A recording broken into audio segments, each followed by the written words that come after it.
Build up the walls. Sometimes when we tackle something, it comes really easily. But other times it can be a lot of hard work. Think about a polar explorer. He or she might endure difficult weather or dangerous animals or physical struggles on the way to the destination. In today's story from the Bible, we meet a man who has to push through hard times. I wonder if he's going to give up. Let's hear what the Bible says about endurance and open the book to the story of Build Up the Walls. I'm going to need you to help me on this story, to do the chorus together with me. The chorus goes like this. We go, our neighbors are fierce, they show no pity. Can we do that? Our walls are in pieces, itty bitty. Can you do that?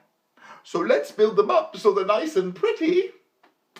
Build up the walls of Jerusalem city. Here we go. Our neighbors are fierce, they show no pity. Our walls are in pieces, itty bitty. So let's build them up so they're nice and pretty. Build up the walls of Jerusalem city. Nehemiah lived in a Persian town, but his heart was in Jerusalem.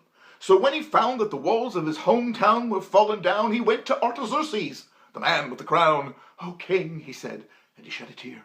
"Things back in Jerusalem are bad, I hear. If I could have a week off, a month, or a year, I could fix what's wrong, save my people from fear. Our neighbors are fierce, they show no pity. Our walls are in pieces, itty bitty. So let's build them up so they're nice and pretty. Build up the walls of Jerusalem city."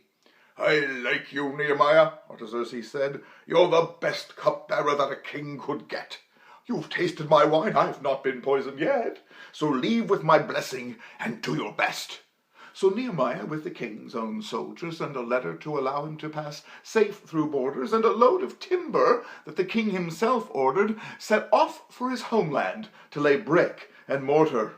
"Our neighbors are fierce, they show no pity. Our walls are in pieces, itty bitty. So let's build them up so they're nice and pretty. Build up the walls of Jerusalem city." When he got there, he rode secretly at night on his horse, round the walls of the city on a jagged course. The walls were broken down, but even worse, the gates had been destroyed by a fiery force.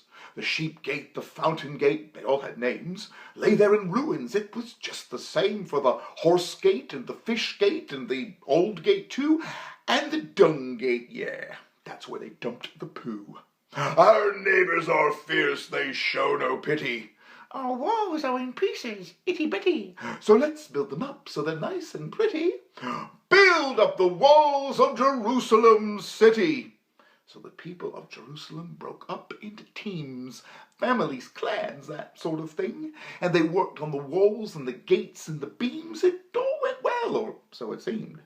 For their enemies laughed and mocked and made fun. "You'll never finish," they said. "It'll never get done. A little fox could knock over that wall with one shove. What makes you think you can protect this city you love? Our neighbors are fierce, they show no pity. Our walls are in pieces, itty bitty. So let's build them up so they're nice and pretty. Build up the walls of Jerusalem city." But the people worked on. They didn't give up. So their enemies decided it was time to get tough. "We'll stop this," they said. "We're coming to fight ya." And they even plotted to kill Nehemiah. But the people worked on even when things got rougher. If their enemies were tough, then they could be tougher. With a trowel in one hand and a sword in the other, they defended the city mother to brother. In just 52 days, their work was completed. Gates and walls rebuilt, evil neighbors defeated. Then they all worshipped God, his law they repeated, and praised him for giving them all that they needed. "Our neighbors are fierce, they show no pity. Our walls are in pieces, itty bitty. So let's build them up so they're nice and pretty. Build up the walls of Jerusalem city. Build up the walls of Jerusalem city. Build up the walls of Jerusalem city."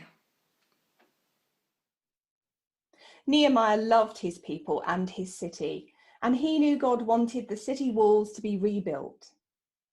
So even when things got hard, he didn't give up. He kept on trusting God, and he kept on rebuilding the walls as God wanted him to. He persevered, and he showed endurance.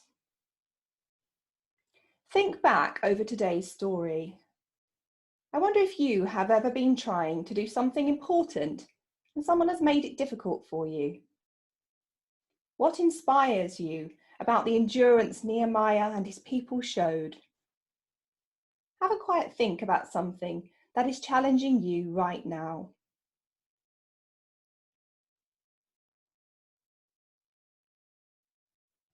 Now I'm going to say a prayer, and if you want to make it your prayer, say Amen at the end after me. Dear God, thank you that Nehemiah knew you were with him in his difficult task. Help me to endure the struggles I face. Amen.